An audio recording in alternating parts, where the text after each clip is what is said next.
ये unit second topic production management. अब production और प्रोडक्शन मैनेजमेंट की डेफिनेशन है। पहले प्रोडक्शन का मतलब एक रॉ मटेरियल के फॉर्म में से दूसरे मटेरियल के फॉर्म में चेंज करना, कन्वर्ट करना स्टेप बाय स्टेप, चाहे उसके अंदर केमिकल या मैकेनिकल प्रोसेसिंग किया जाना चाहिए, जिससे हम क्या करेंगे, क्रिएट यानी कोई नई चीज को बनाएंगे, या तो किसी प्रोडक्ट या तो सर्विस की यूटिलिटी को इंक्रीज करेंगे, यूजफुलनेस को इसकी इंक्रीज करेंगे। अब meaning of production management. Production management is the process of planning, organizing, directing and controlling the activities of production function. पहले क्या करेंगे, planning, organising, directing and controlling. Management के अंदर ये चार चीजें तो आ जाती है। अब प्रोडक्शन यानी क्या, तो प्रोडक्शन यानी conversion of raw material into finished. अब एफएस गुप्ता, इसमें डिसीजन मेकिंग है। तो production process is so that the resulting goods और service are produce according to specification. जैसे लिखा है वैसा बने, जैसे बताया वैसे बने। स्पेसिफिकेशन मतलब जैसे बताया गया है, जैसा सोचा है वैसा बने। The amount by the schedule demanded और एंड एट मिनिमम कॉस्ट। यानी मतलब जैसे सामने वाले ने शेड्यूल बनाया यानी टाइम टेबल बनाया उसके हिसाब से, और साथ में मिनिमम कॉस्ट से बने।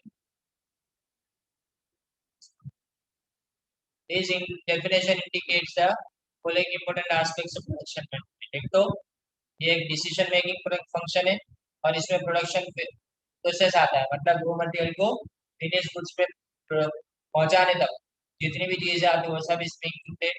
And the production should be according to specification in required quantity, required time के ऊपर और मिनिमम कॉस्ट। अब production management is a process of effective programming, coordinating and controlling of production. पहले क्या करेंगे, देखो पहले लिखा है इफेक्टिव प्रोग्राम बनाना है, फिर कोऑर्डिनेट करना है और कंट्रोल करना है प्रोडक्शन।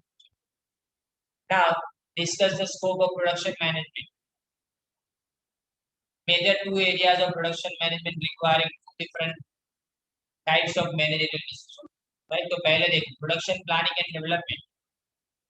पहले एक्टिविटीज में क्या आता है, प्रोडक्शन मैनेजमेंट में प्रोडक्शन प्लानिंग एंड डेवलपमेंट। तो प्रोडक्शन प्लानिंग और डेवलपमेंट का मतलब क्या, नई प्रोडक्ट को डिजाइन करना, डेवलप करना, डिजाइन करना, और वो कैसे डिजाइन की जाएगी, जैसे सेल्स डिपार्टमेंट ने बोला हो, मार्केटिंग डिपार्टमेंट ने बोला हो कि कस्टमर ये मांगते हैं, उसके मुताबिक अपने डिजाइन। फिर आता है प्रोडक्ट एडमिनिस्ट्रेशन। इसमें प्रोडक्शन इंजीनियरिंग, प्रोडक्शन कैसे होगा उसका इंजीनियरिंग मतलब मशीन। फिर प्रोडक्शन का प्लानिंग कि कहाँ से शुरू किया जाएगा, कहाँ खत्म होगा। और प्रोडक्शन कंट्रोल मतलब बराबर से हो रहा है कि नहीं काम, वो देखने का। फिर location of facilities, location of plant, सबसे बेस्ट लोकेशन सिलेक्ट करना। अब सिलेक्शन किस में डिपेंड करता है, लोकेशन। पहले तो कंपनी एक्सपांड करना चाहती है कि नहीं, यानी कंपनी आगे बढ़ के बिजनेस को बढ़ाना चाहती है कि नहीं, कंपनी अपने प्रोडक्ट्स को डाइवर्सिफाई यानी एक से ज्यादा प्रोडक्ट बनाना चाहती है कि नहीं, कंपनी के रॉ मटेरियल का सोर्स जो चेंज हो रहा है कि नहीं, एंड लोकेशन कैसा होना चाहिए, should be such which can minimise production and distribution cost. Production में खर्चा कम हो और डिस्ट्रीब्यूट करने में भी बहुत ज्यादा दूर तक जाना ना पड़े। अब प्लांट लेआउट यानी अरेंजमेंट ऑफ प्लांट, मशीन का अरेंजमेंट करना और मटेरियल को हैंडल करना। Main objective of plant layout is design physical arrangement, इस तरह से उसको बनाया जाएगा जिससे अपने बेस्ट इकोनॉमिकली मैनर में यानी सस्ते में सस्ते तरीके से अपने प्रोडक्शन कंप्लीट करना।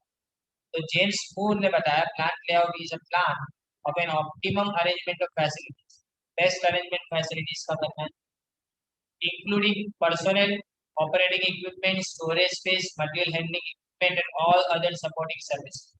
बाकी सारी सर्विस भी उसके अंदर आ जाती है, सपोर्टिंग सर्विस भी उसके अंदर आ जाती है। along with the design of best structure to control contain all these facilities। फिर ऐसा स्ट्रक्चर बनाएंगे इसके अंदर ये सारी फैसिलिटी को अपने रख पाए। Plant layout should be arrange कि जिससे अपने मटेरियल हैंडलिंग में बहुत ज्यादा खर्चा ना हो। मटेरियल हैंडलिंग का मतलब क्या, मटेरियल हैंडलिंग यानी मटेरियल को मूव करना स्टोर रूम से मशीन तक और एक मशीन से दूसरे मशीन तक। इसका मतलब define as the art and science of moving, पहले मूव करो फिर पैक करो उसको स्टोर करो इन एनी फॉर्म। फिर प्रोडक्ट डिजाइन, प्रोडक्ट डिजाइन मतलब हमारे माइंड में जो आइडिया है उसको अपने प्रोडक्ट में कन्वर्ट करें। और survival as well as growth. Survival यानी मार्केट में टिकने के लिए और मार्केट में ग्रोथ करने के लिए हर ऑर्गेनाइजेशन को डिजाइन करना पड़ता है, डेवलप करना पड़ता है, इंट्रोड्यूस करना पड़ता है नई प्रोडक्ट को market. This process involves three functions, एक मार्केटिंग, प्रोडक्ट डेवलपमेंट और मैन्युफैक्चरिंग। तीन चीजें अलग अलग आती हैं in the product process of product design. We have to identify the needs of customers and design various features of the product according to the marketing and technical specification. Further, it is also necessary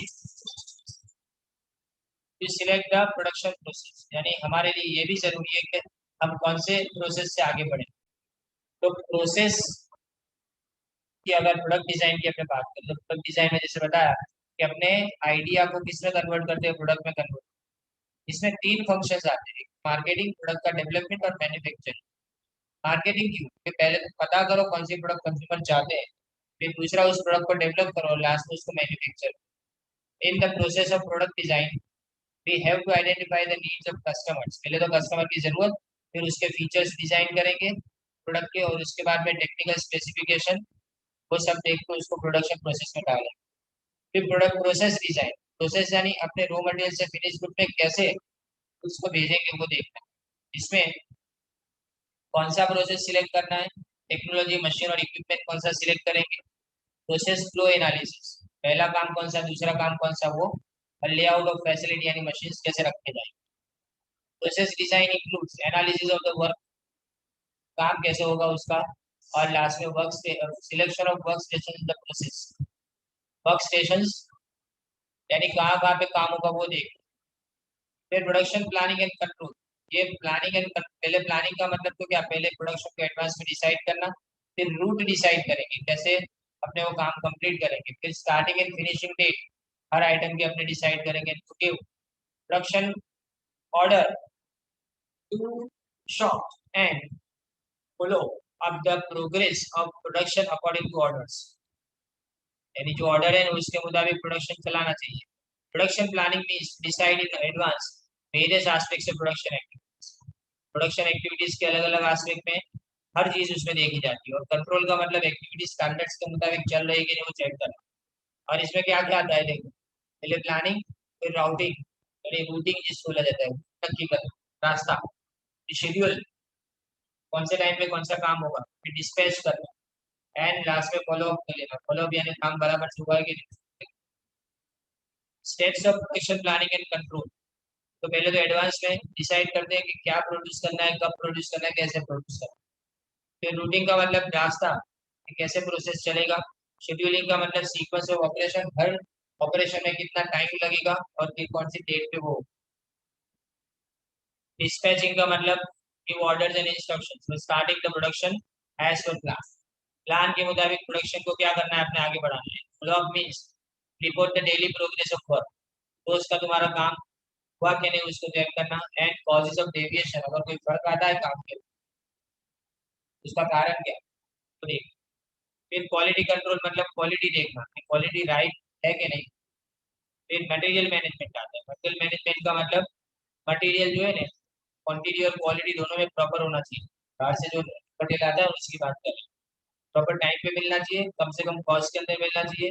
और उसके लिए storage और inventory control. Storage control का मतलब storage बराबर जगह पे होना चाहिए। इन्वेंट्री कंट्रोल यानी राइट टाइम पे राइट गुड्स हमारे पास होने चाहिए। ओवर स्टॉकिंग भी नहीं होना चाहिए और अंडर स्टॉकिंग भी नहीं होना चाहिए। फिर maintenance and replacement, it includes the decision regarding maintenance, repairs and replacement. Maintenance किसी चीज का रिपेयर करना और रिप्लेस करना। If this function is not properly perform, तो इससे क्या होता है, कॉस्ट ऑफ प्रोडक्शन इंक्रीज हो जाती है।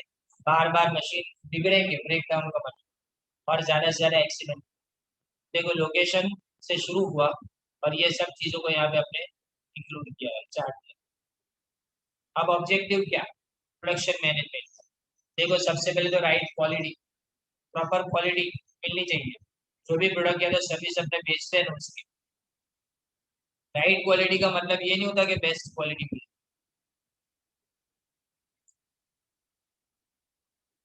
और the quality of the product should be determined on the basis of, quality कैसे होती है, कस्टमर क्या चाहता है, पहली बात तो वो, कॉस्ट कितनी, और साथ में टेक्नोलॉजिकल कैरेक्टर्स, टेक्निकल चीजें कितनी कितनी हो सकती। राइट क्वांटिटी मतलब नंबर्स, अगर डिमांड से ज्यादा हो गया तो कैपिटल तुम्हारी ब्लॉक हो जाएगी बिजनेस के अंदर, राइट। इन्वेंट्री यानी स्टॉक के अंदर तुम्हारा पैसे रुक जाएंगे।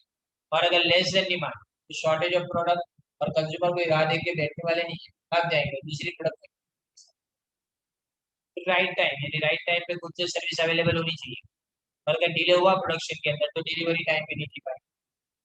फिर राइट मैन्युफैक्चरिंग कॉस्ट, इसका मतलब क्या होता है कि management should decide the manufacturing cost, advance में पहले से डिसाइड कर लेना चाहिए कि हम गुड्स को प्रोड्यूस करेंगे लोएस्ट पॉसिबल कॉस्ट, कम से कम कॉस्ट के ऊपर हम एंड हम क्या करें, वेरिएशन रिड्यूस करें, यानी कॉस्ट के अंदर कोई भी इतना ज्यादा डिफरेंस नहीं आना चाहिए एक्चुअल कॉस्ट और स्टैंडर्ड कॉस्ट के बीच। अब प्रोडक्शन मैनेजमेंट का इंपॉर्टेंस क्या है,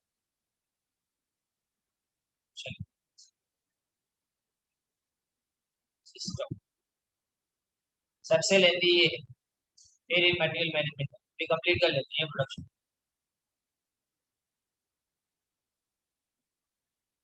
देखिए first importance of production management, तो पहले तो गुड्स एंड सर्विस को प्रोड्यूस करेंगे, बाद में उसको मार्केट में बेचेंगे तो प्रॉफिट मिलेगा। दूसरा, जो भी गुड्स प्रोड्यूस करते हैं वो डिजायर क्वालिटी और रिक्वायर्ड क्वांटिटी के अंदर होनी चाहिए, और जो टाइम टेबल के मुताबिक हमने प्रोड्यूस करना था वैसे ही प्रोड्यूस करना चाहिए। फिर ऑप्टिमम इन्वेंट्री लेवल यानी स्टॉक का लेवल ना ज्यादा ना कम होना चाहिए। It ensures proper coordination and necessary control, coordination यानी संकलन के वजह दो काम के बीच में तालमेल मिला के रखना, और कंट्रोल बराबर से होना चाहिए, टाइमली रिक्वायरमेंट और प्रोडक्शन बराबर से कॉस्ट कॉन्शियस होना चाहिए, मतलब खर्चा कम हो ऐसा ऐसी सिस्टम क्रिएट होनी चाहिए जिससे स्टेबिलिटी मेंटेन, बिजनेस के अंदर जितनी भी डिमांड चेंज हो ना उससे कारण हमको ज्यादा फर्क ना हो। फिर smooth and efficient operating, operating properly हो यानी बिजनेस का फंक्शन बराबर से चले। Minimizes production cost, production cost कम यानी increase productivity of business form, business की प्रोडक्टिविटी बढ़े यानी जितना पहले प्रोड्यूस करते उससे ज्यादा प्रोड्यूस कर पाए, प्रॉफिट मैक्सिमम हो, और फाइनली वेस्टेज कम। अब प्रोडक्शन के फंक्शन में पहले मटेरियल आ जाता है, तो प्रॉपर मटेरियल सिलेक्ट करना, जो प्रोडक्ट के लिए चाहिए वैसा मटेरियल सिलेक्ट करना।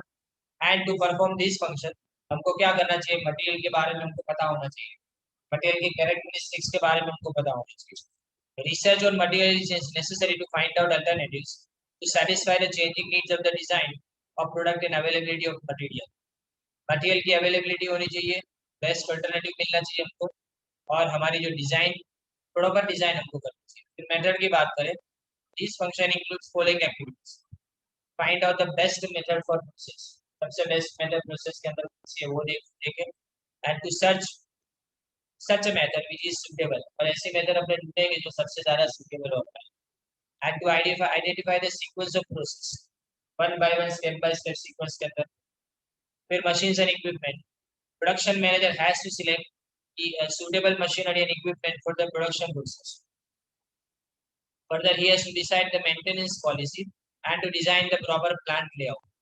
Plant का layout proper होना चाहिए, बराबर होना चाहिए। फिर estimating, estimating यानी production management has to decide the production targets and delivery dates, and it has to keep the production cost at minimum level. Production का target और delivery date, for this purpose the production management has to estimate the production time and the production cost. तो हमको क्या time पे estimate करना पड़ेगा, हमारा production का टाइम बराबर होना चाहिए और प्रोडक्शन की कॉस्ट बराबर चाहिए। फिर loading and scheduling, production department को टाइम टेबल बनाना है, और टाइम टेबल के मुताबिक एक्टिविटीज होनी चाहिए, उनको डिसाइड करना है कि मटेरियल मूवमेंट का टाइम कितना रहेगा, कौन सा मटेरियल कौन से टाइम पे करेगा, और मेन पावर कब क्या काम करेंगे, हमारे लोग क्या काम करेंगे। while preparing the production schedule, manager को क्या कंसीडर करना है, द लोड ऑन हैंड, हमारे हाथ में कितना काम है उसको लोड बोला जाता है, कैपेसिटी ऑफ फैसिलिटी, और साथ में ये भी देखा जाता है कि हमारी प्रोडक्शन करने की फैसिलिटी की कैपेसिटी कितनी है। फिर आता है राउटिंग, तो रूटिंग तुम लोग बोलते हो, नॉर्मली इसको राउटिंग बोला जाता है। Routing means to decide the path यानी रास्ता जहाँ से स्टोर से लेके फिनिश गुड्स तक, यानी मतलब मटेरियल से लेके फिनिश गुड्स तक जैसे कुछ कन्वर्ट होते हैं ना उसका पूरा रास्ता नक्की करना। फिर डिस्पैचिंग, डिस्पैचिंग के अंदर क्या इंक्लूड होता है, to prepare various documents like job card, route shape, move card, inspection card etcetera, to release these documents to start the production activities. इन डॉक्यूमेंट्स को रिलीज करने के टाइम पे अपने प्रोडक्शन एक्टिविटीज स्टार्ट कैसे कब करेंगे, डॉक्यूमेंट को रिलीज कब करेंगे, ये सब डॉक्यूमेंट्स है वो बनाने पड़ते हैं। फिर एक्सपीडिटिंग और फॉलो अप, एक्सपीडिटिंग यानी मतलब क्या, चेक करना बराबर से टाइम पे काम हो रहा है कि स्पीड अप करना, जिसको एक्सपीडिटिंग बोला है। इसलिए इंजीनियर्स को क्या करना पड़ता है, to move around the production flow with the plant के साथ में वो घूमते रहेंगे, देखा करेंगे कि बराबर से काम हो रहा है कि नहीं, and to compare the actual performance in plant, और जो काम हो रहा है वो और हमारा परफॉर्मेंस दोनों सेम है कि नहीं।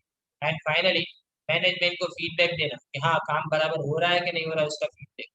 फिर इंस्पेक्ट करना, इंस्पेक्शन का मतलब क्या, इंस्पेक्शन यानी quality control department quality inspect करेंगे वो आता है इसमें। ये जो है ना अलग डिपार्टमेंट इंस्पेक्ट करता है, उसके लिए काम अलग। याद रखो जो काम करता है वो इंस्पेक्ट करेगा तो कोई मतलब नहीं। घर में मम्मी खाना बनाती है तो कोई भी गलती निकालो तो बोले कि अच्छा ही है, तुमको नहीं अच्छा लगे, वैसे ही अलग हो जाएगी। अगर जो काम करने वाला खुद ही इंस्पेक्ट करेगा तो उसको तो सब अच्छा लगेगा, बाहर से तो इंसान होना चाहिए। फिर इवेल्युएशन, इवेल्युएशन यानी क्या, the production manager has to evaluate himself and his contribution, को इवेल्युएट करेगा, साथ में खुद के कंट्रीब्यूशन को भी वो क्या करेगा, इवेल्युएट कर, वो चेक करेगा कि मैंने बराबर से काम किया कि नहीं।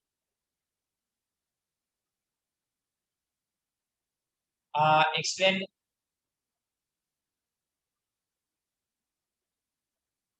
Okay, different types of production system और उनके कैरेक्टर। देखो mass production, batch system, job system है, और इसके बाद में देखते हैं चार है, ये आपको एमसीक्यू में आएगा। बहुत सीधा एकदम सिंपल में। पहले तो मास प्रोडक्शन की बात करें, इसको ऑनलाइन प्रोडक्शन। अब ऑनलाइन यानी वो इंटरनेट वाला नहीं, ऑन और लाइन दोनों के बीच में एक डैश लिखी, यानी मतलब एक जगह पे रॉ मटेरियल डालते हो, दूसरी जगह पे सीधा फिनिश गुड जाया जाता है, बराबर नहीं, एक जगह पे टमाटर डाल दूसरी जगह पे सोसन मिल गया सीधा, ऐसा। तो एक इसमें कोई वेट नहीं करना है दो प्रोसेस के बीच। तो ये सिस्टम के अंदर स्मूथ फ्लो ऑफ ऑपरेशन, और यहाँ पे टाइम बराबर इक्वलाइज होता है।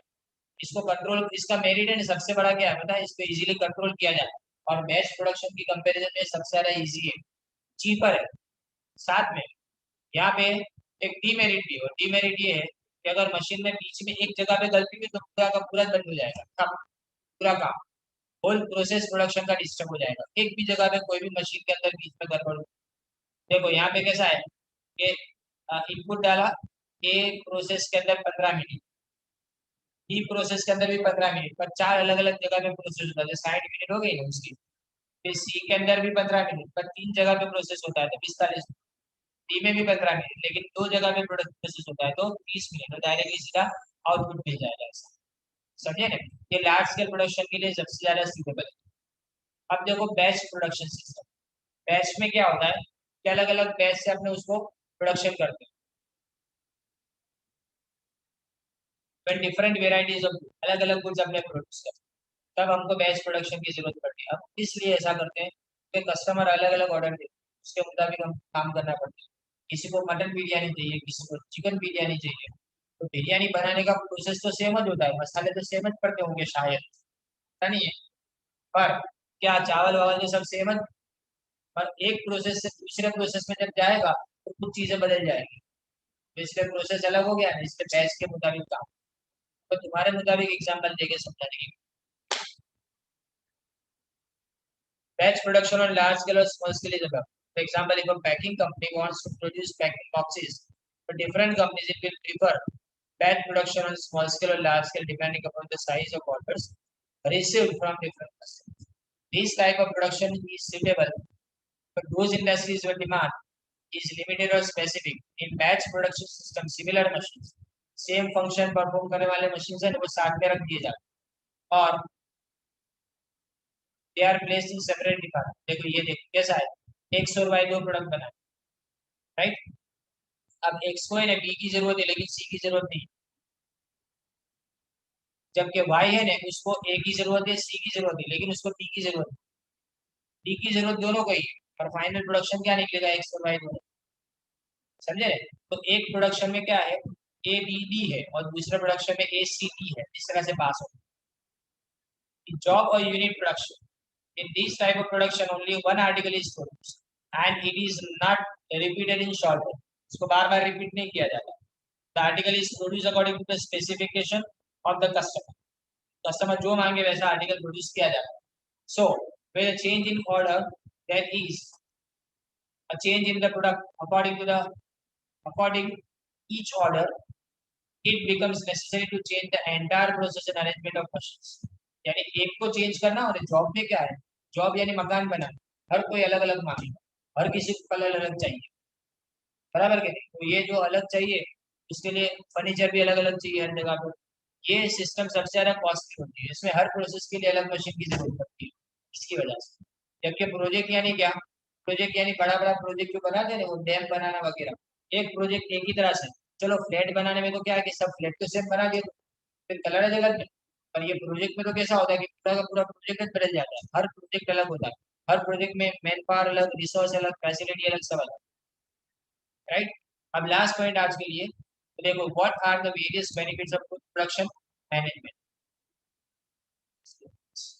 देखो फर्स्ट है, कंज्यूमर को क्या फायदा होता है इससे, बेनिफिट्स कंज्यूमर को क्या, उनको अच्छी प्रोडक्ट मिलेगी रीजनेबल प्राइस के ऊपर और जब चाहिए तब मिल जाएगी। तो timely and speedily delivery of goods से पहला एडवांटेज। दूसरा investors, invest good production system है ना, तो उसके कारण तुम्हारा प्रॉफिट बढ़ेगा, और अगर प्रॉफिट बढ़ेगा तो इन्वेस्टर्स को क्या मिलेगा, ज्यादा रिटर्न मिलेगा अपने इन्वेस्टमेंट के ऊपर। और कैपिटल एप्रिशिएट, यानी शेयर की प्राइस भी बढ़ेगी ना, इक्विटी शेयर की मार्केट प्राइस भी बढ़ेगी। फिर एम्प्लॉइज को क्या, कि अगर उनकी प्रोडक्टिविटी इंक्रीज होती है, प्रॉफिट इंक्रीज होता है, तो फायदा क्या होता है, उनका रेम्यूनरेशन भी बढ़ेगा, जॉब सिक्योरिटी मिलेगी उनको, कंपनी बंद नहीं होगी तो काम चलता रहेगा ना। And working, better working condition, अच्छी कंडीशन में काम कर पाएंगे।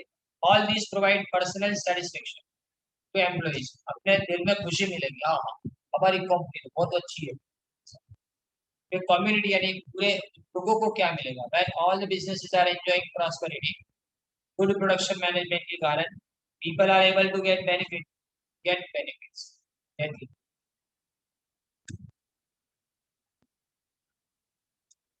Gate benefits of economic and social stability.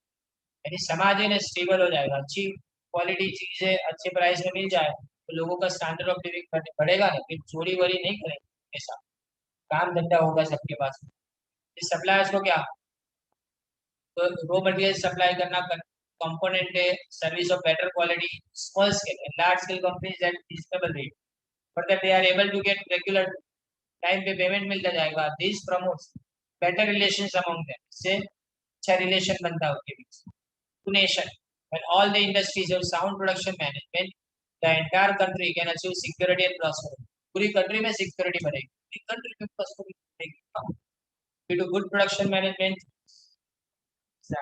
the products can compete in international market। हमारी प्रोडक्ट है ना पूरे मार्केट में, दुनिया के मार्केट के अंदर कंपटीशन कर पाएगी जब बात। And so exports and foreign exchange earning हमारी कंट्री की बढ़ेगी, और हमारी नेशनल इनकम और साथ में प्रोडक्शन इंक्रीज होगी। when production management is more efficient, तो company better quality lowest price के ऊपर बेच पाएगी, और इससे सेल्स और प्रॉफिट कंपनी का इंक्रीज। कितना इजी है, बोल कोई बोल जा रहा है।